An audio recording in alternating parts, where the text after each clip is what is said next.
Hi there! Welcome to my first episode of yet another series, Obscure Coasters. Each month I will introduce a lesser known coaster that I believe deserves more recognition for its historical significance, peculiar scenery, or simply because it is a good ride. As a hipster, I like those obscure abstractions, and here's one of my favorite of them. Bandit at Yomiuriland in Japan. Built by Japanese manufacturer Togo, Bandit opened in 1988 as the fastest roller coaster in the world with a maximum speed of 110 km per hour. It measures officially 51 meters high, but since it is a terrain coaster, the actual difference between the lowest and highest section on the ride is 78 meters.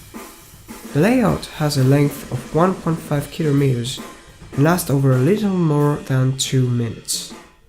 You might wonder, why do I have an interest in this coaster? Why a rusty Togo in Japan? Well, Bandit has this vintage feel and appearance which are quite appealing to me. You could argue its trackwork and overall layout is very outdated, with its shallow drops, random transitions, and an overly long helix. However, it was the first steel coaster that truly relied on speed rather than inversions.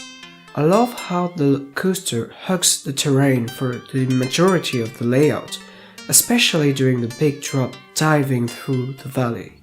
You're flying over the cherry trees, and there's a couple of airtime humps too. Bandit's unusual and fast layout was the inspiration behind Magnum XL-200 and thus began the rise of hypercoasters.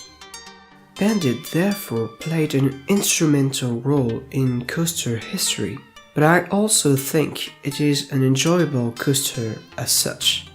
Togo coasters located in Japan are said to be noticeably smoother than their US counterparts, and based on the on-ride POV, only jolts around a couple of times. It displays a good pace throughout the ride, and as I mentioned, has great interaction with the landscape and some fun airtime moments too. So it might not be the best coaster in the world, it might not even be one of the best in Japan. Nevertheless, Bandit looks like a unique and fun experience within a gorgeous landscape. Its dated and pretty random machinery makes me all the more fascinated.